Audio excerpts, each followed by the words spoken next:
Jürgen, it's always difficult against Burnley, but is that the result you'd hoped for, the performance you hoped for as well? Yeah. Absolutely, because what you need is not like Burnley was never a game where you just were flying or whatever and can outplay them, or at least not for us. We always had to be ready for a proper fight, what we were today, in a really difficult game, because you saw these challenges with Barnes and Wood and Virgil and Joel. It's like I'm not 100% sure if that's all, if we are really going in the right direction with these kind of decisions. It feels like we go 10, 15 years back to when you say, okay, oh, that is the football we wanted to see or whatever. It's just too dangerous. You cannot really judge the situations. How you get up in the air, it's fine, but when you get down and they stand still in the defender, it's just hard. Let me say, the rules are like they are. I don't know exactly, but the thing is, you cannot defend these situations. How do you want to avoid these situations? They shoot them already. Pope is the first one, then me and Tarkowski the next one, and that's how it makes the game really tricky. You just have to be ready. That's not the only balls they play, but they are the most difficult to defend. And we scored 2 goals. We scored a wonderful third one, which was offside. That's fine, but I love the pass from Harvey to Mo anyway. We could have scored, Sadio could have scored 1 or 2 more. So that's the game you play, and in the end you win it 2-0 and it's all fine. The idea is to let the game flow a bit more, isn't it? That's the plan. But we've seen a lot more contact. We've seen more contact in the box. We've seen a lot more of that. Is that a good thing for the game? I think so. I think all started with when we changed the rules like 20 years ago to protect the players. So more contact is always, the player cannot judge when you are in the air. You cannot judge you have no influence. You're in the air. You had a ball, but the player is in you. You get on the floor again. Your leg is not in the right. I don't think it's right, but I cannot decide these kind of things. But I heard that we want to let the game flow, but it's always like this. Now we have these situations. We had I stick to it. The first goal from Brentford, they did brilliantly, but on the second goal from Brentford, it must be a foul. You cannot clip the arms. You cannot clip the arm of the goalie and then say, oh, that's football. So these kind of things. But it's all fine. We just have to. We need to get used to it. But I think we have to think about it maybe a second or a third time. But it's always like this. There's one message now: let the game flow. And now nobody knows exactly what does that mean. Obviously, that's fine. There's no foul anymore, and this kind of things. It's always like it was. But I'm not sure. So I like all decisions in favor for the offensive team. That's fine. Like offside now, and this kind that we get back to that. Yep. Or in doubt that you don't know, then the striker is right. So these kind of things. But we have to stick to protecting the players. We cannot deny that completely and say, well, that's a challenge. I love watching that. Then watch wrestling. If you like these kind of things. Just to get to the positive stuff then, Diogo Jota is a very clever player. That was a very clever goal in the first half. He just finds the space. Yeah, but I have to say, without the cross of Kostas Tsimikas, this goal wouldn't have happened, obviously. So yes, it was a great movement, but it was a great cross as well. And yeah, Kostas in these moments, he's obviously ice cold, and that helps massively. How I said, we played in a lot of moments a brilliant game, but we didn't score. That's when these kind of things you forget after a game. But in all the other moments, we had to fight incredibly hard. Burnley had a really good start in their way. And so, but again, we won it, and nobody got injured, all good. Nobody got injured, that's good. Thanks, Jürgen. Thank you. Well done, Liverpool. A good win for them today, as you can see. The weather might have changed slightly since the full-time whistle went. It's lovely being pitch side today, isn't it, boys? Yeah, I've really enjoyed it. Gorgeous. Don't forget, BT Sports Score follows straight on after us, so hopefully it'll be raining goals all afternoon, as it was last weekend in the Premier League, and we'll keep you across all of that. But let's just run through the sort of story of the match, really. And the Burnley players are not too happy, warming down in the driving rain just behind us, but they started the game so well, and when Liverpool got their opening goal, it was just in that spell where Burnley were enjoying themselves a bit, wasn't it? Burnley got out, and Burnley was, what we expected. They were solid. They got behind the ball. They made it difficult, and they broke from there. And Dwight McNeil was excellent. His delivery was causing Liverpool problems, but then Liverpool just got control of the game. Harvey Elliott got on the ball.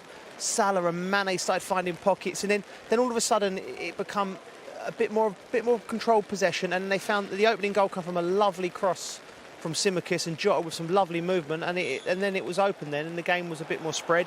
And here's the goal. They worked him into a great position. crouch, he didn't. And this is where they need to be crossing it. But Jota just gets a lovely movement. Beautiful header. Yeah, it was a great bit of movement from Jota and a fantastic ball. But doesn't matter how tall you are. They've got big centre halves, Burnley. Doesn't matter how big you are. When you've got that dynamic movement, you get across the front of defenders like that. It's undefendable. Yeah. And you could see the frustration in the Burnley defence when that one was scored. Let's have a look at 2-0, because I think the thing to point out here is the role played by Trent Alexander-Arnold. Before we see the goal, the two of you were just purring with his overall performance today. Steve named him man of the match as well. Yeah, we were up, weren't we? And I think if there's anyone, he's been talked about playing in central midfield, and if you know that today, I mean the pass, I mean how has he even drifted in there in the first place? It was a beautiful pass and a tremendous finish from Mane. Yeah, I mean, we talk about him playing centre of park. One thing, when you're a fullback, you don't like that position there where you pick up and you've got your back to goal. But Trent's so comfortable in there. And as it comes in from Harvey Elliott, just have the vision just to turn it round the corner with a little bit of spin. You know, it's unbelievable. And you look, he's already on the move. Once he plays it, he's already on the move in case Mane needs to play it back to him.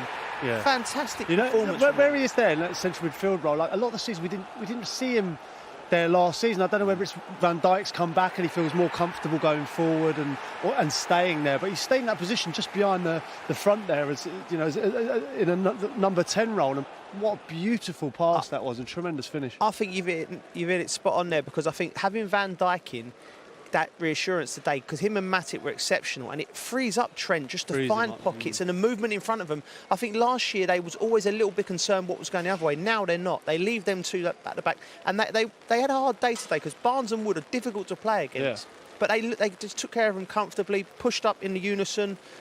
Must have caught them offside at least 10, 12 times. They was exceptional at the back as well. And in some ways, you need to play him in midfield, because if you play him where they play him today, you get him in that position playing well, plus you also get the benefit of him roaming central as well. Yeah, but like you say, I think that having Van Dijk back and Matip again today was pivotal, because he, as Joe said there, he gets the freedom to play in there. I like him out there on the right. I mean, many people talk about he could do a job there, definitely, but I just feel like he gets more time to pick those killer passes, and he's so good at it. It was a joy to watch at times. For Liverpool, Crouch, I wouldn't change his position. He's been exceptional. But I'm just thinking on an England perspective in the future, because we're so stacked with right backs. But Trent has to play because of moments like that, quality like that. There ain't many players in the league with that ability to execute it.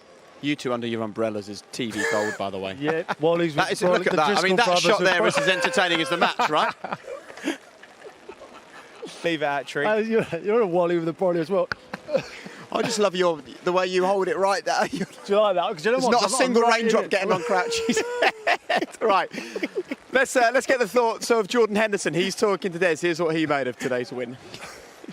You've waited a long time to lead the team out in front of a full house. Was that the performance you wanted to give them? It was the result. But no, I think, performance was good at times. There's still places where we can improve, of course. But overall, we're delighted, fans are back. It was great to have them back, and it gave us a lift, and we got the result in the end, so that's the most important thing. Yeah, when they're there in a difficult game, because it was a little bit tricky at times, does that help keep the focus as compared to last season when it's empty stadiums? Yeah, it keeps you going at times, definitely, the emotional side of it.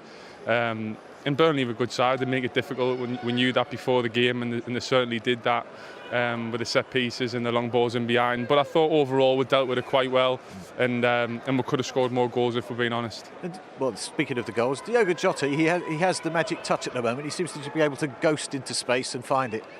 Yeah, he has. He has got the magic touch, and he's around the box. He's lively, and he manages to make the right runs, and when he gets in front of goal, he normally scores. So he's been outstanding since he's come back, and hopefully he can continue. He stepped it up in the second half, the first half of the second half, I should say, and there was a little sense of relief when Sadio Mane got that second goal.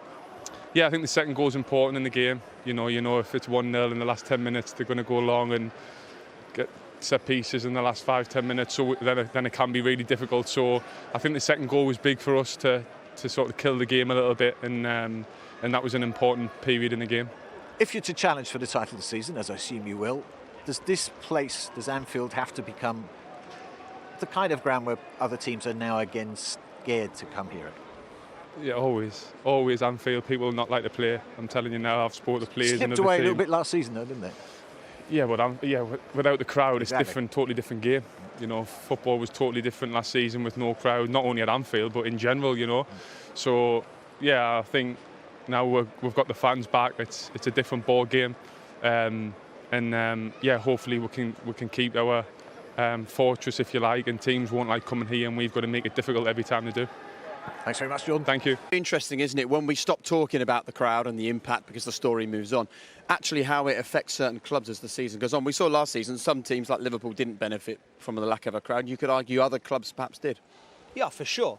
And Jordan hit the nail on the head there straight away. In this club in particular, because this crowd does get behind its team and it does influence referees and it does lift the players. And today you could see that. They didn't really need it today because I thought on the pitch they was in control for the majority of the game. But there will be moments here this year at Anfield when Manchester United come here, when Chelsea come here, and the crowd are going to lift them and it's going to be red hot.